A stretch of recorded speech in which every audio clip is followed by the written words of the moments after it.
This week on the Wheelhouse. Connecticut's basketball reputation, it's on the line. Will the Sun stay or go?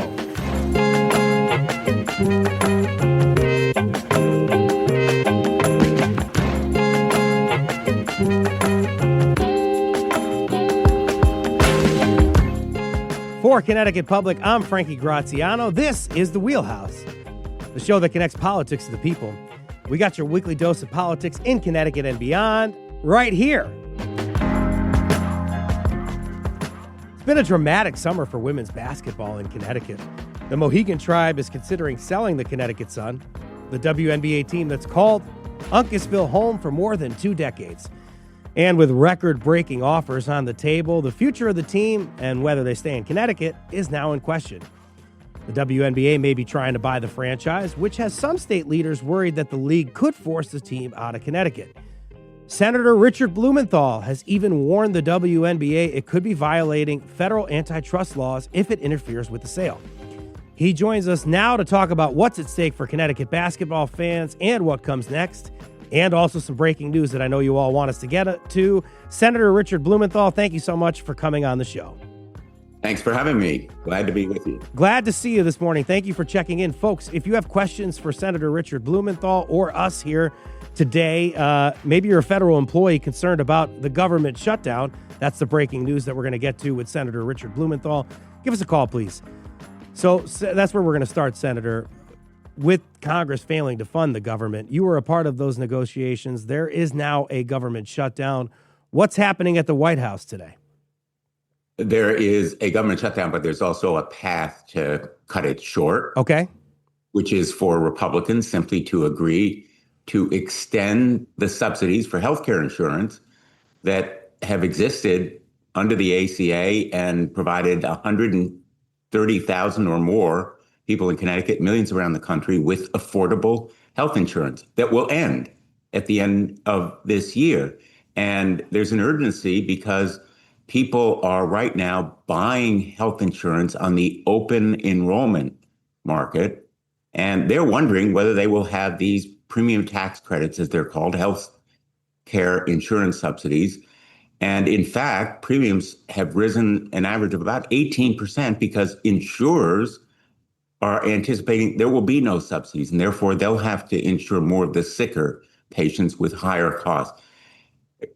Cut right to the core, we can end the shutdown if Republicans will simply negotiate in good faith. And what's happening at the White House right now seems to be nothing. In fact, President Trump has paid little attention to serious negotiations. The House of Representatives is out of town. They're not even here to approve a settlement if there is one, because Speaker Johnson has said they can go home, and they're out of touch, as is the White House. So I'm hopeful that we'll have some serious negotiations beginning today, even as the shutdown begins, and that we can end it as soon as possible. But, frankly, we also need a guarantee that the president's going to obey the law. He has done rescissions, impoundments, clawbacks, which violate the budgets that have been passed in recent years. And so we need a guarantee that he's actually going to obey the budget law that's passed by the Congress, signed by the president, rather than engage in these illegal rescissions. And we're standing strong. We're going to fight. We're determined and unified and resolute as Democrats because we have to take a stand. Is he the principal negotiator here? Is it somebody from the White House, or are you talking with Republican leadership in the Senate? We're talking to Republican leadership in the Senate, but also the White House has been involved without going into too many details. Sure. And there aren't too many details. The negotiations have been fruitless so far. And, the president has been very personal, vitriolic, and even vile in some of his statements, the posts that he's done, which involve AI distorting some of my colleagues. It's not the way that serious negotiations have been conducted in the past. And here's the bottom line. There is an end and a path to an end in sight, as there have been in previous negotiations of this kind that allowed the government to continue temporarily with a continuing resolution, as it's called, extension of government funding. But You're saying there's negotiations. You're saying that Republicans can end this. Republicans are blaming Democrats. So help us understand how we could kind of move past who is responsible for what and avoid a government shutdown and get everything back up and running. The path very simply is to extend the subsidies that people need right now to know with certainty, will it go past the end of the year? They expire at the end of the year. People are buying insurance right now, and they need to know, will those subsidies be continued? The Republicans say, oh, well, we can do it at a later date. But we know in Connecticut, where tens of thousands of people depend on these subsidies, that their health insurance will rise by about 75%. That is thousands of dollars. Many of them won't be able to afford it. So there is an urgency of time. If Republicans would simply come to the table and say, we will deal with health insurance, because Democrats are taking this stand to save health insurance. And Republicans are saying, we can delay. No, we can't. People don't get sick on Donald Trump's timetable. They can't wait to get sick until Republicans decide, well, now's the time to deal with health insurance. I think we want to kind of figure out what's going to happen next. You talked about Democrats taking a stand. How long are you all prepared to take this stand for? I'm hopeful that the shutdown will be ended soon, because we want to make sure that FEMA services are available to people who are in the path of the hurricanes in the southeastern United States. We want to make sure that Social Security recipients who are guaranteed to receive their periodic payments will have a way of verifying them if they feel they are short or delayed. We want to make sure that government services are available. And equally important, we want to make sure that Donald Trump does not punitively fire thousands of government employees, particularly in the Veterans Administration. I'm the ranking member on the Veterans Affairs Committee. Donald Trump has cut the numbers of people who work in the VA and canceled contracts arbitrarily and probably illegally. And the shutdown might give him what he may perceive as license to do even more. We have many Coast Guard families here in the state of Connecticut. Obviously, the U.S. Coast Guard is in Groton and New London. And I just wanted to kind of figure out, maybe get some advice from you on what some of these families should do here, and anybody who's a federal employee and may either be on furlough or may be waiting and working without a paycheck. The best we can tell them is they will be paid when the shutdown ends, as will all federal employees who are furloughed. We want to prevent firing of civilian employees of the Coast Guard and the Department of Defense, because they are part of the team that's necessary for those military men and women to do their jobs as effectively as possible. And we want to prevent any hardship in the meantime that may result from that suspension of pay. Thank you for addressing the government shutdown. We appreciate you coming on the show. We also wanted to, I think our regularly scheduled programming today was to talk to you about the Connecticut Sun. And you're getting involved here trying to make sure that we can keep the team in Connecticut here. And you wrote a letter. Why did you write a letter to the league? We wrote a letter to the WNBA because, in effect, it was strong-arming the Connecticut Sun to move out of Connecticut, which is unfair and unwise.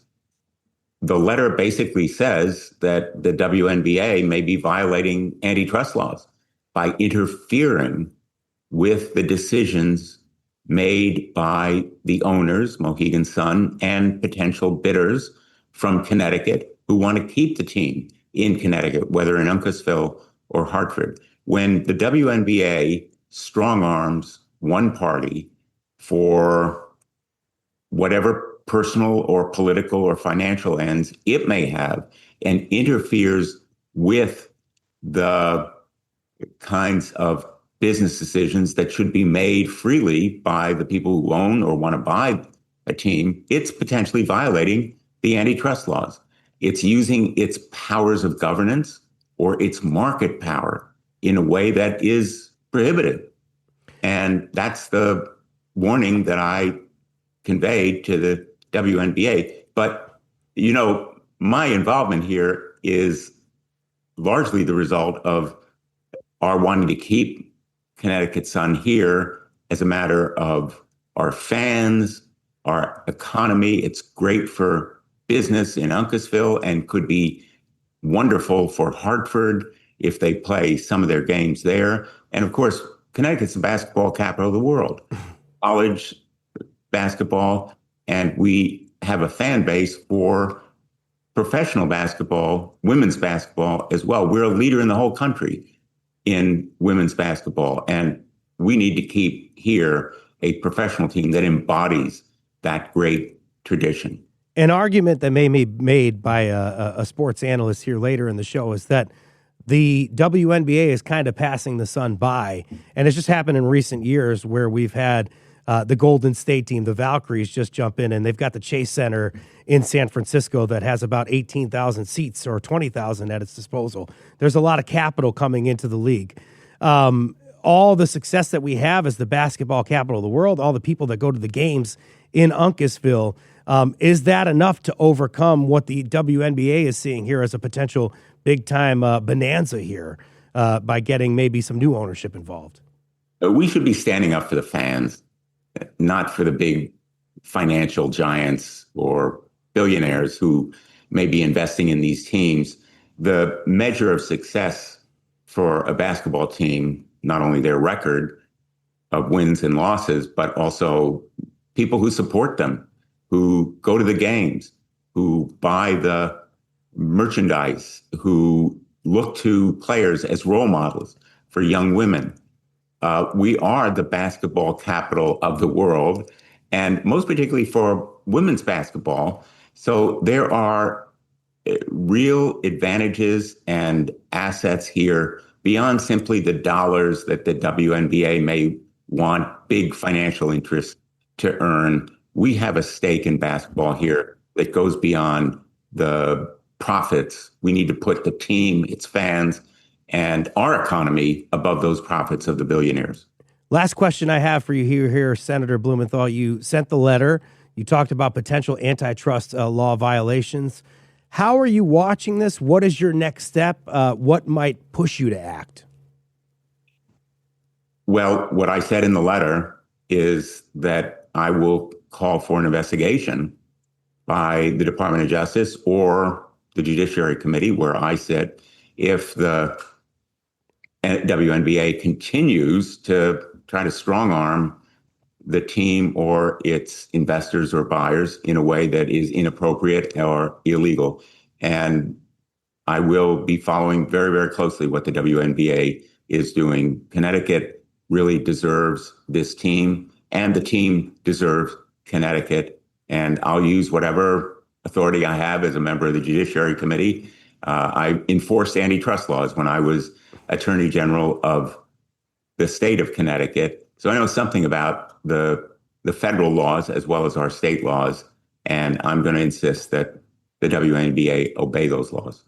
From Connecticut Public Radio, this is the Wheelhouse. I'm Frankie Graziano. Senator Blumenthal, thank you so much for exploring the future of the Sun with us, and of course, getting into the big breaking news, the developing news nationally here about the government shutdown. We appreciate it, Senator Blumenthal. Thank you very much for having me. You have a terrific day. Thank you so much for coming on. After the break, we're going to dig deeper into what's at stake with negotiations, then what they could mean for Connecticut fans, the Mohegan Tribe, and the future of the WNBA. Are you a fan of the Sun? Do you want to save our Sun? Are you worried about yet another professional sports team leaving Connecticut? Hit us up, 888-720-9677, 888-720-9677.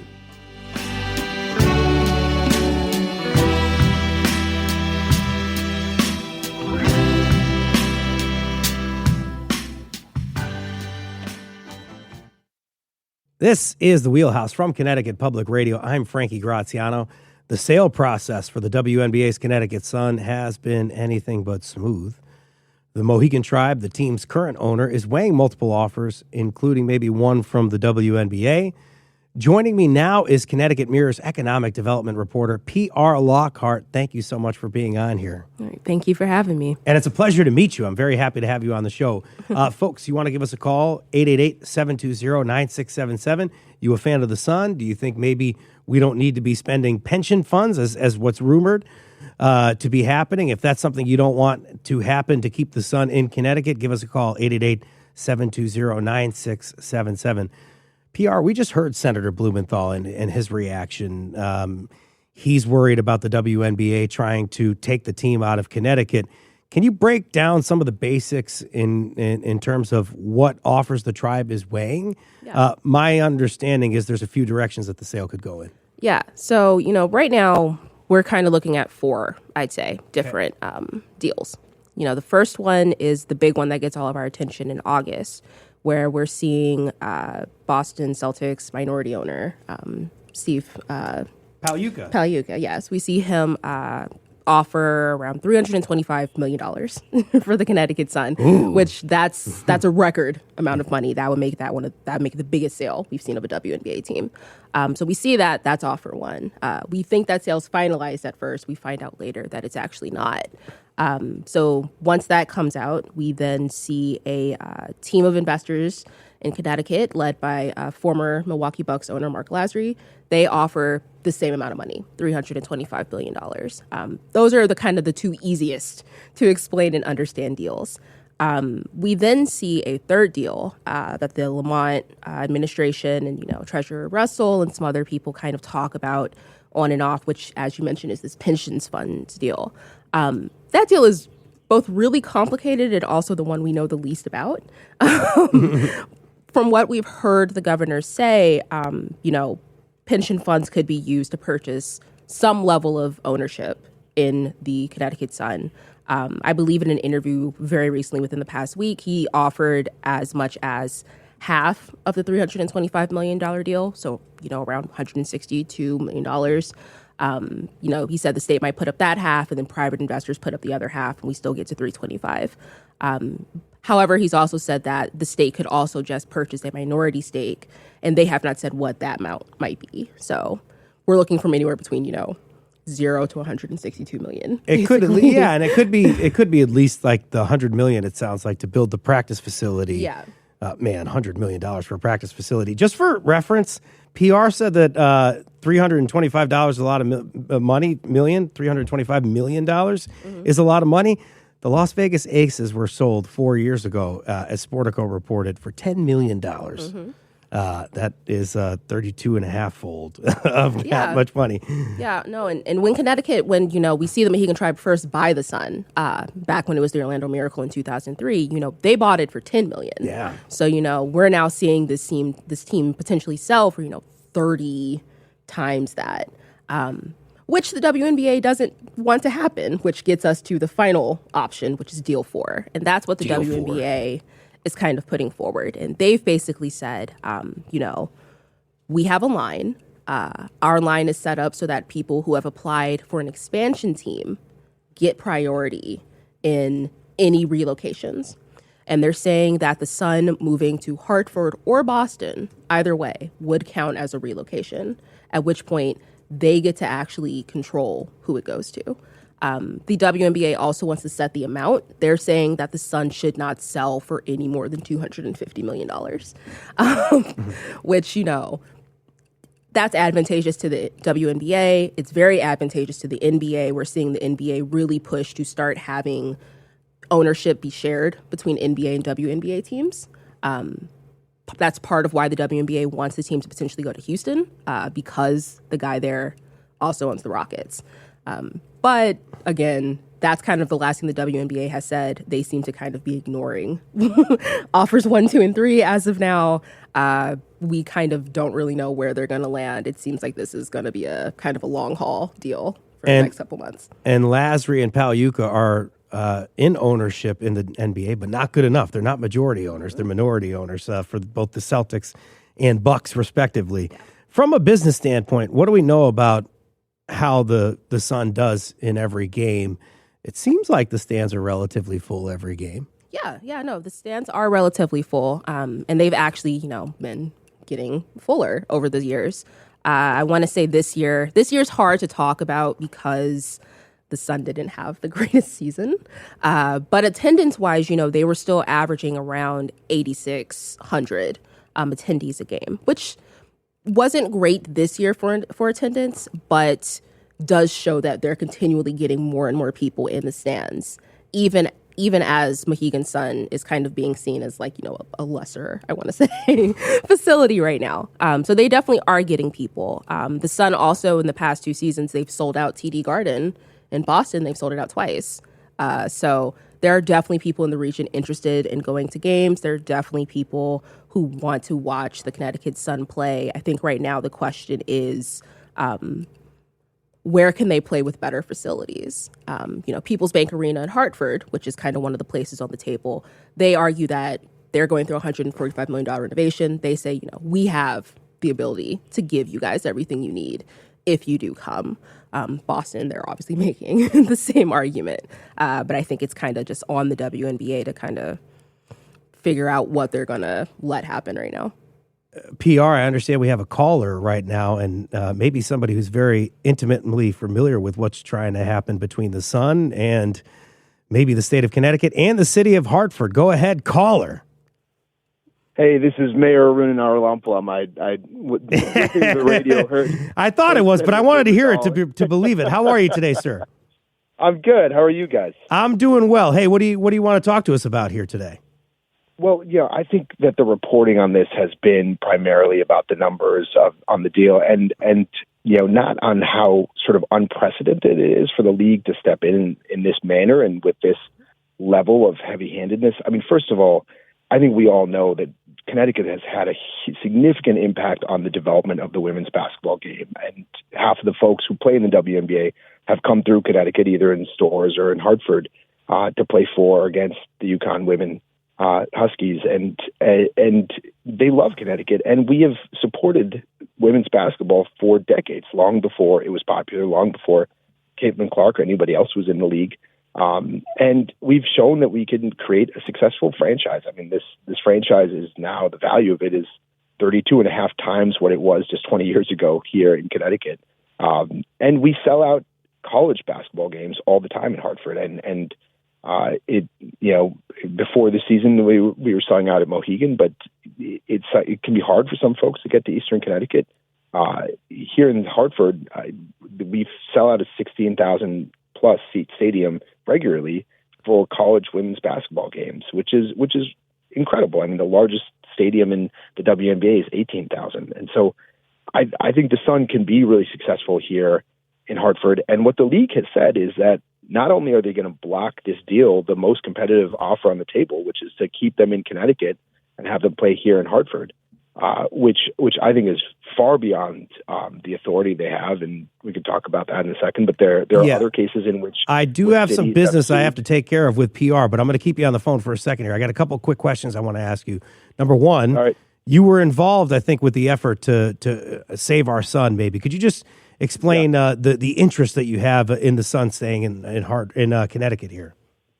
Well, I mean, obviously, as mayor of the capital city, I want to see the Sun play here in Hartford. I think it'd be a huge draw. We are the largest media market without a professional team at all, and we love women's basketball. It is core to our identity.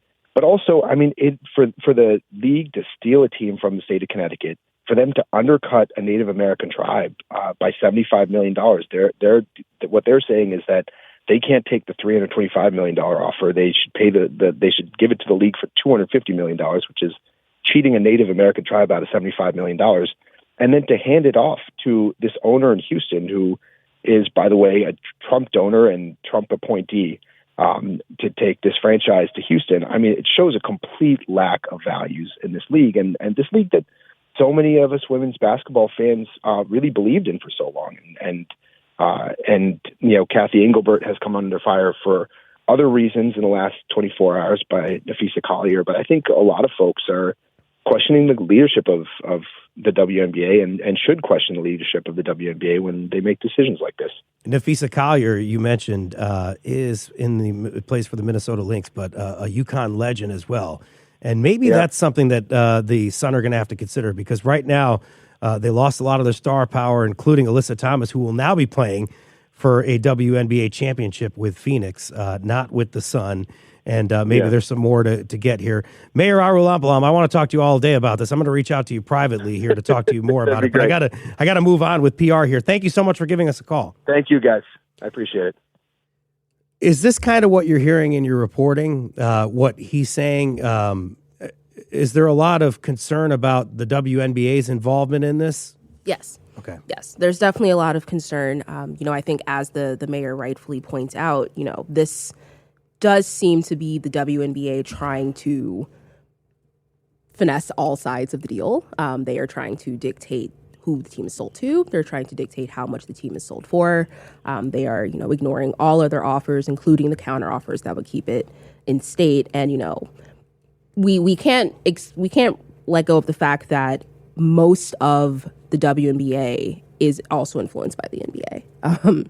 And I think that's part of why we're seeing some of this is as the WNBA has become more and more profitable as a league, as teams are bringing in more money, as we're seeing valuations go up, we are kind of seeing this effort to reconsolidate teams back under the ownership of NBA owners.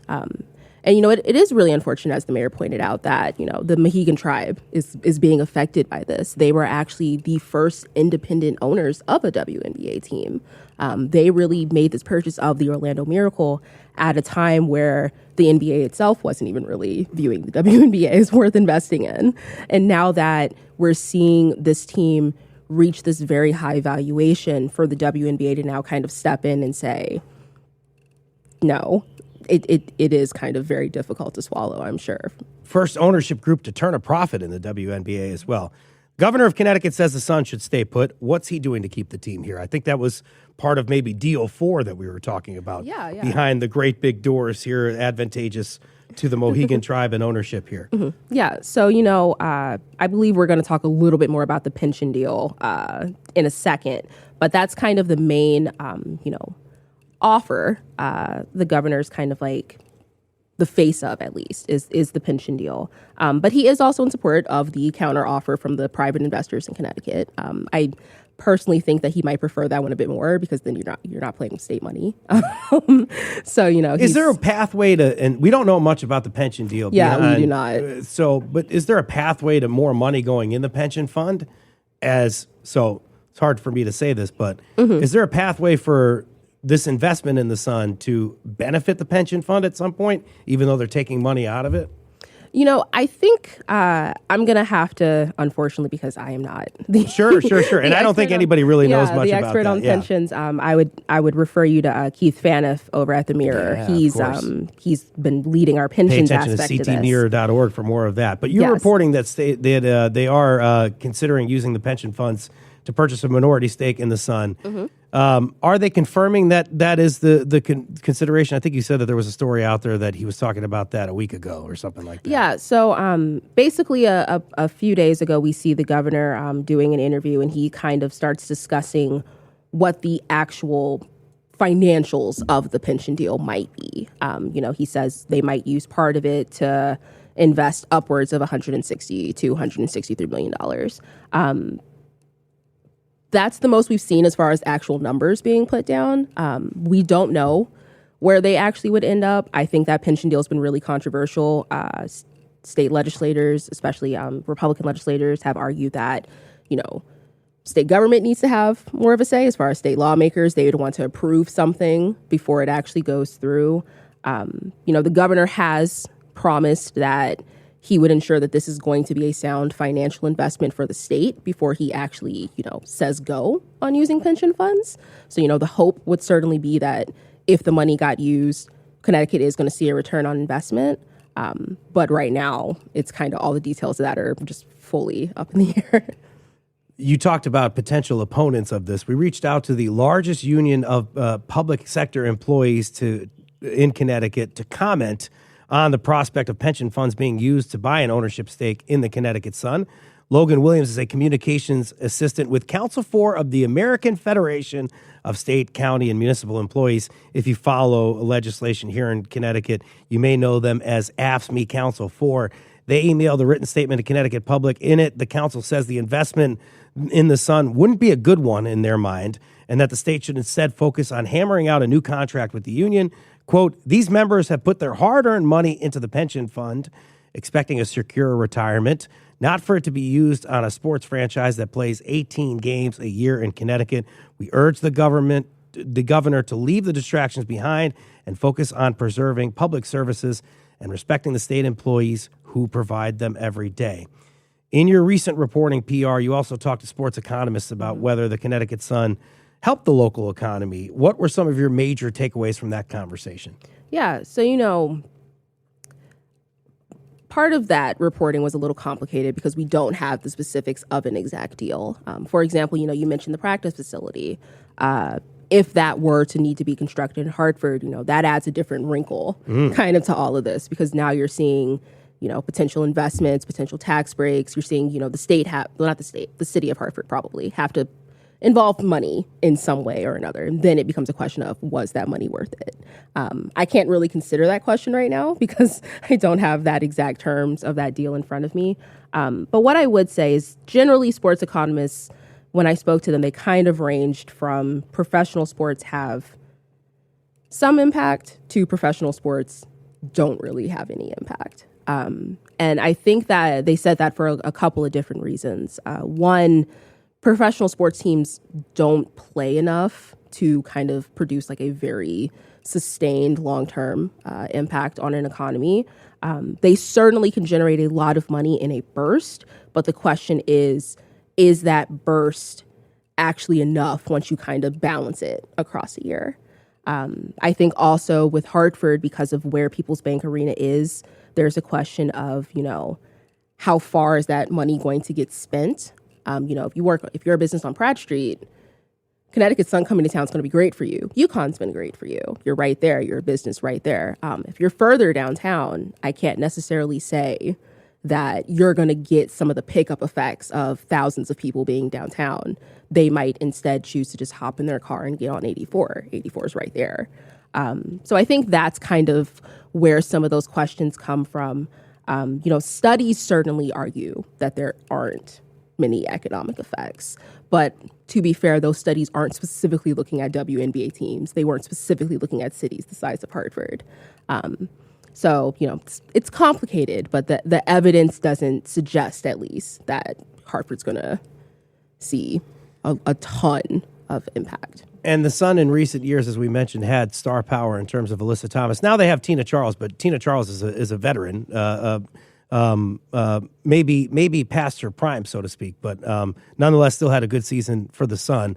But that's what we talk about when we talk about practice facilities. Mm-hmm. You talk about world-class facilities. So You may be saying, what does this look like, folks? The only thing I can tell you, because we don't know anything about financials, is go to UConn and see the Worth Center for basketball or the Shankman Center for football, these gigantic buildings on campus.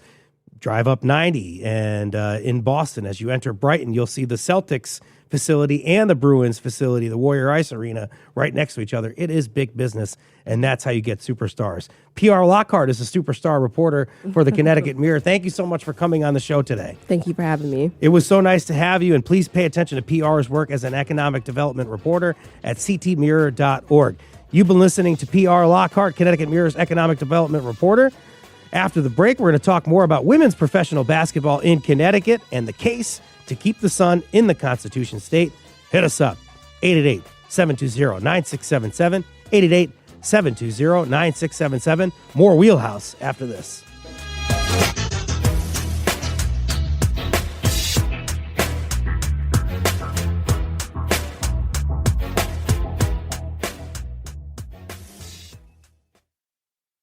This is the Wheelhouse from Connecticut Public Radio. I'm Frankie Graziano. The Mohegan Tribe considering selling the Connecticut Sun, the WNBA team that's called Uncasville home since 2003, more than 2 decades. They've got some record-breaking offers on the table, leaving fans questioning whether the team will stay in good old CT. Joining me now is Kurt Bodenhausen, sports valuations reporter for Sportico. Kurt, thank you so much for being here. Thanks for having me on, Frankie. This is going to be a fun conversation here. Folks, you want the Connecticut Sun to stay in state? Tell us why. 888-720-9677, 720-9677. Kurt, it was you all that broke the news back in May about the Sun exploring a potential sale, at least the ownership group, the Mohegan Tribe. What can a WNBA franchise fetch on the open market these days? Oh, a lot more than 5 years ago. That's for sure. These are assets. If you look at the last two team sales, the Atlanta Dream and then Las Vegas Aces, Mark Davis buying the franchise, both of those were for less than $10 million. And those were actually the last two WNBA teams sold. Now, we've had expansion since then. That gives you an indication of what a franchise is worth. And there's also been minority stakes sold, with the biggest one being the New York Liberty for $450 million. But expansion, that they went to process trying to add one expansion team, hired Allen and Company to run the process. The input was so overwhelming, and the numbers climbed so quickly that the WNBA pivoted and said, we're not doing one. Let's do three teams right now, and then lined up what the next three will be. Cleveland, Detroit, Philadelphia, all paying $250 million, which blew away basically anybody's expectations. So you're seeing just skyrocketing valuations as investors want to get involved in women's sports right now. As we mentioned before, the Tribal Nation got the team for $10 million in 2003. What are those forces that are pushing these valuations up? It's almost like stupid monopoly money at this point when you talk about a minority stake in the Liberty going that high. So maybe anybody can get whatever they want. Why is that the case? Yeah, I think there's a few things going on here. And there's a difference between, we've seen some of these emerging leagues that are really hot right now. They're actually able to raise money at maybe a higher valuation than what the whole team would sell for. Because you're writing a smaller check than you have to write for the whole thing. So we see a premium sometimes in these situations. But it's hard to argue with the demographics and the economic growth of this league.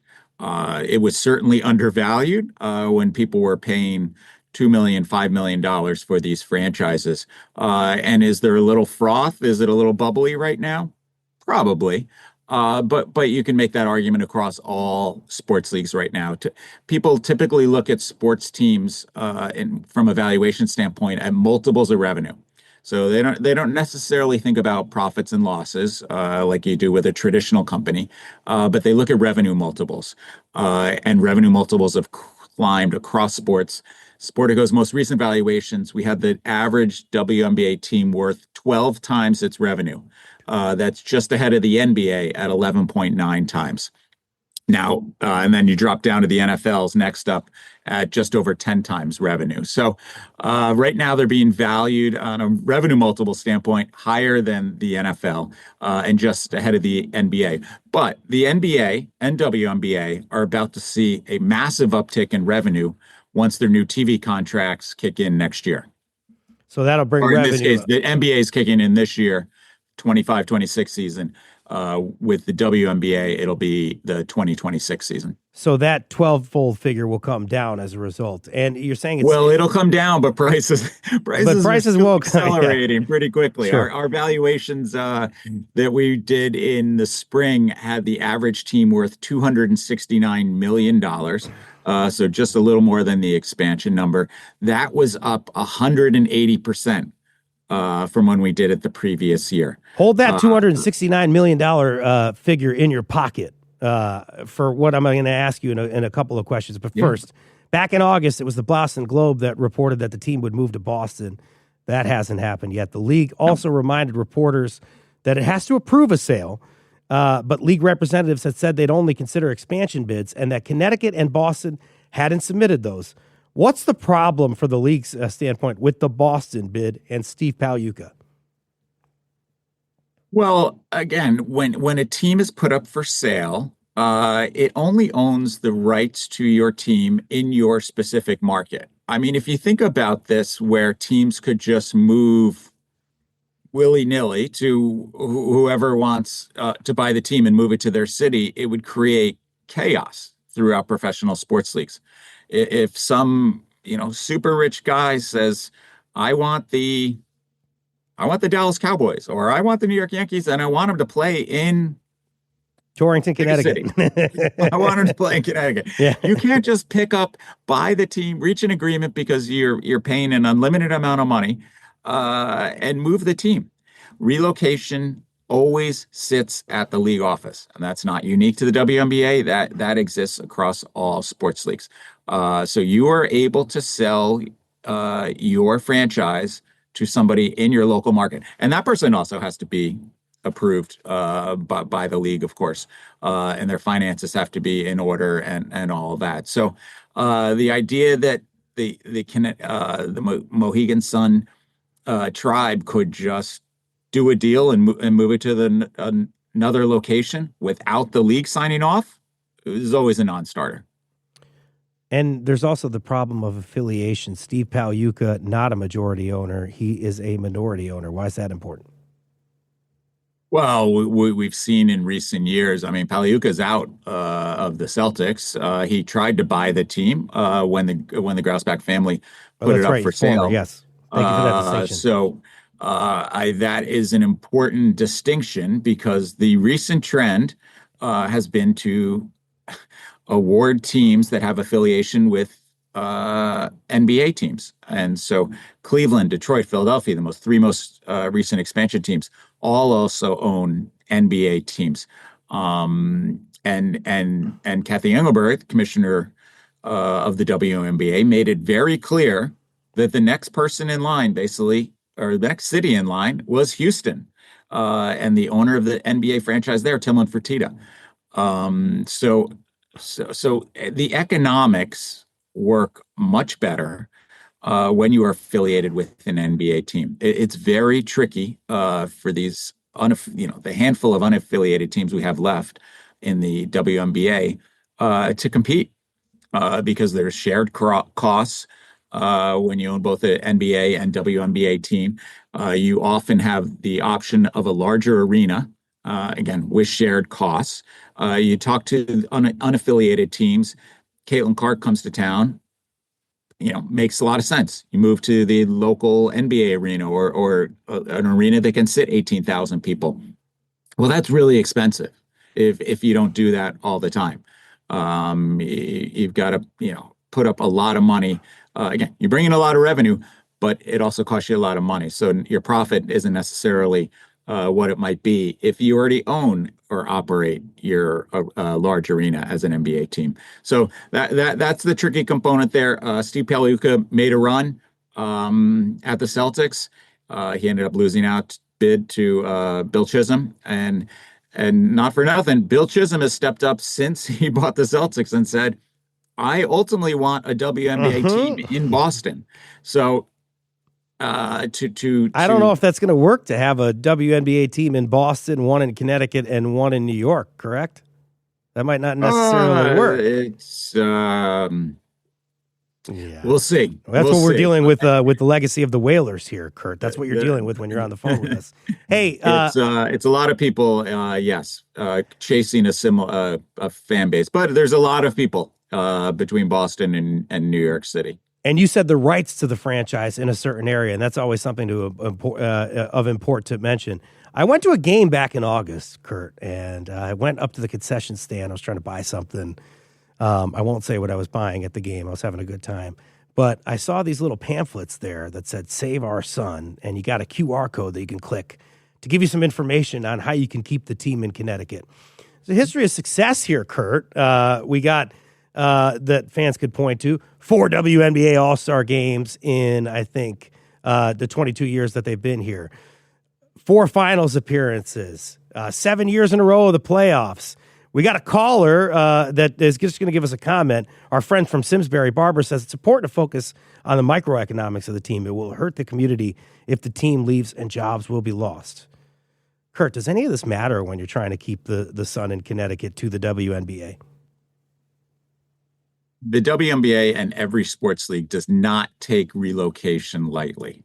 The NBA has had, egg on its face and had to answer for, the now Oklahoma City Thunder leaving Seattle. And while people were celebrating the Thunder winning the title this year in June, people in Seattle are still very frustrated that this franchise basically they feel like was stolen from them. So that leaves hard feelings. No leagues want to deal with that. But again, sometimes, not sometimes, often economics win out in these situations. Seattle, the Thunder, the Supersonics left Seattle because they couldn't get a new stadium. And one was waiting for them in Oklahoma City. And Oklahoma City recognized that it is one of the NBA's smallest market. They like having the Thunder. So now they are going to build a brand new $1 billion stadium for the Thunder, all public money.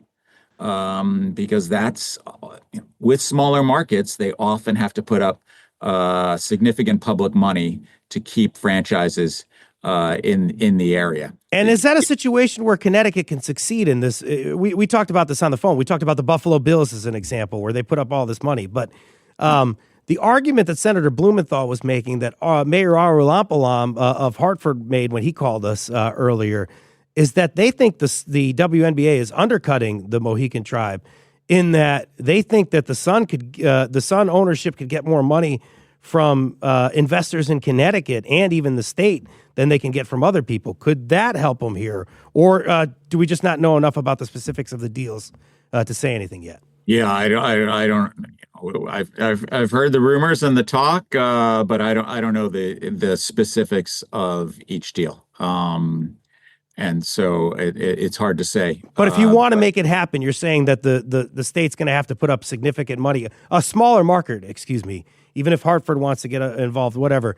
If the Connecticut Sun were to stay in Connecticut, they may have to put up significant money to do it. Well, again, historically, we haven't seen traditionally situations where municipalities have invested directly into sports teams. It's also done through funding facilities, practice facilities, new arenas, significant renovations to arenas. And we're seeing that right now in Hartford with the renovation they're doing. But again, the WNBA is growing so quickly right now. And going through some turbulent times. We had a bunch of headlines yesterday, players speaking out. They're in the middle of a labor negotiation right now. They're still coming to grips with how quickly they're growing. They raised $75 million back in 2021, I think it was, from an investment consortium, and they have plowed that into expanding the league office, and they're trying to keep up with their growth. They had one marketing person back then before they raised this money now, and I think last year when Caitlin Clark hit the court, they were up to 25, and they were able to take advantage of all the hype around her arrival in the league.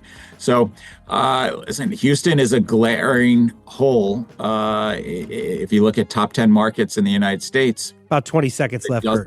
That doesn't have a team right now. So the WNBA ultimately wants a team in Houston. And the WNBA still yet to make a decision on what's going to happen with the Sun, but we do know, at least from what the team has said, that they'll play in Connecticut in 2026. This is Kurt Badenhausen. A lot of work going on right now with NHL valuations. Go to Sportico as well for that. Thank you so much for joining us on the show. Thank you, Frankie. Today's show produced by Chloe Wynn. It was a dazzling one. Edited by Patrick Scahill. Our technical producer is Dylan Reyes. Special thanks to Tess Terrible, Megan Fitzgerald, Connecticut Public's visuals team, and our operations team. Download the Wheelhouse anytime on your favorite podcast app. I'm Frankie Graziano. This is the Wheelhouse. Thank you for listening.